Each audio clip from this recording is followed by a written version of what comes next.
Assalamualaikum warahmatullahi wabarakatuh. Perkenalkan, nama saya Intan Lestari dengan NIM 1221052025. Baiklah, saya di sini akan menyampaikan sedikit materi tentang kedatangan Islam dan penetrasinya di Islam Asia Tenggara.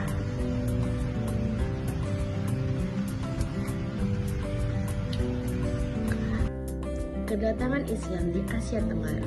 Sebelum memulai pembahasan, agaknya perlu dibedakan antara trim kedatangan Islam, penetrasi penyebaran Islam, dan Islamisasi. Kedatangan Islam biasanya dibuktikan dengan melihat peninggalan seperti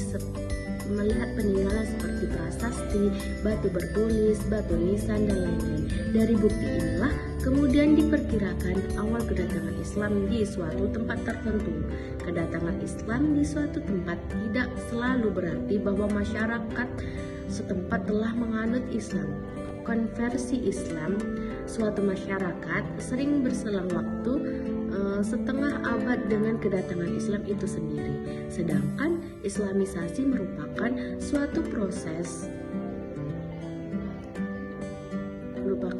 proses panjang yang berlangsung selama berabad-abad, bahkan sampai sekarang, yang selain mengandung dari arti tersebut yaitu mengajak untuk memeluk Islam, juga mengandung arti upaya pemurnian Islam dari unsur-unsur kepercayaan non-Islam, serta berusaha agar Islam dilaksanakan dalam berbagai aspek kehidupan yang mencakup ritual keagamaan, ekonomi, sosial, budaya, politik, hukum, dan pemerintahan. Dengan demikian, Islamisasi juga terkait dengan pemurnian dan pembaharuan Islam. Islam masuk ke Asia Tenggara melalui suatu proses damai yang berlangsung selama berabad-abad. Penyebaran Islam di kawasan ini terjadi tanpa pergolakan politik atau bukan melalui ekspansi pembebasan yang melibatkan kekuatan militer. Pergolakan politik atau pemaksaan struktur kekuasaan dan norma-norma masyarakat dari luar negeri, melainkan Islam masuk melalui jalur perdagangan, perkawinan, dakwah, dan pembauran masyarakat Muslim Arab, Persia, dan India dengan masyarakat pribumi. Watak Islam seperti itu diakui banyak pengamat atau orientalis lainnya di masa lalu, di antaranya Thomas Arnold dalam buku klasiknya. Kedatangan Islam di Asia Tenggara sebagai besar didahului oleh interaksi dengan para pedagang yang berasal dari Arab, India, Cina, Iran, dan Yaman. Kepulauan Melayu sejak abad ke-5 sebelum Masehi telah menjadi tempat persinggahan para pedagang. Kondisi inilah yang dimanfaatkan oleh para pedagang Muslim yang singgah untuk menyebarkan Islam khususnya pada masyarakat sekitar pesisir. Adapun berikut ini beberapa jalur masuknya Islam ke Asia Tenggara. Yang pertama yaitu jalur perdagangan, jalur perkawinan, dan jalur tasawuf. Selanjutnya jalur pendidikan, jalur kesenian, jalur politik. Kemudian ada perkembangan keagamaan dan peradaban Islam di Asia Tenggara. Masuknya Islam di Asia Tenggara sejak abad pertama. Kawasan Laut Asia Tenggara khususnya Selat Malaka sudah mempunyai kedudukan yang sangat penting dalam perdagangan internasional yang terbentang jauh dari Teluk Persia sampai Cina, sejalan pula dengan muncul dan berkembang kekuasaan besar yaitu Cina di bawah dinasti Tang, Kerajaan Sriwijaya, dan Kerajaan dinasti Umayyah. Mulai abad ke-7, orang Muslim Persia dan Arab berdagang sampai ke negeri Cina pada pemerintahan Taizong, kaisar kedua dari dinasti Tang. Muslim pertama bernama Sa'ad bin Abi Waqqas adalah seorang mubalik juga sahabat Nabi Muhammad SAW.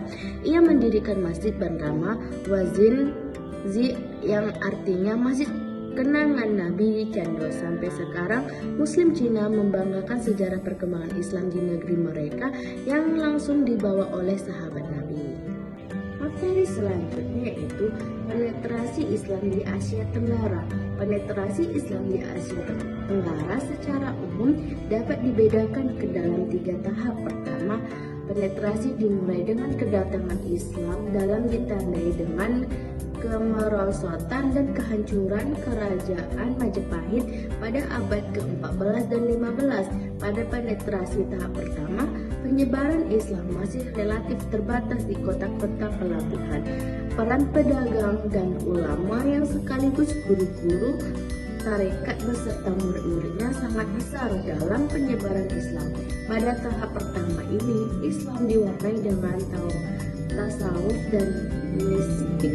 Meskipun tidak berarti aspek hukum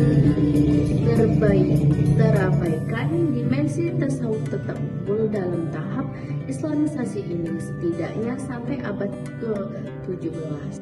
Penetrasi Islam kedua dimulai sejak datang dan mapannya kekuatan kolonialis di Asia Tenggara.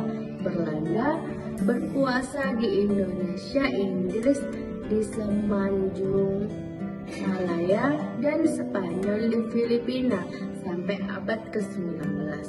Sebagaimana dijelaskan oleh Hoff dan Bain, penjajahan kolonial justru mendorong kristatisasi Renias Islam karena kolonialis didefinisikan sebagai penjajah kafir.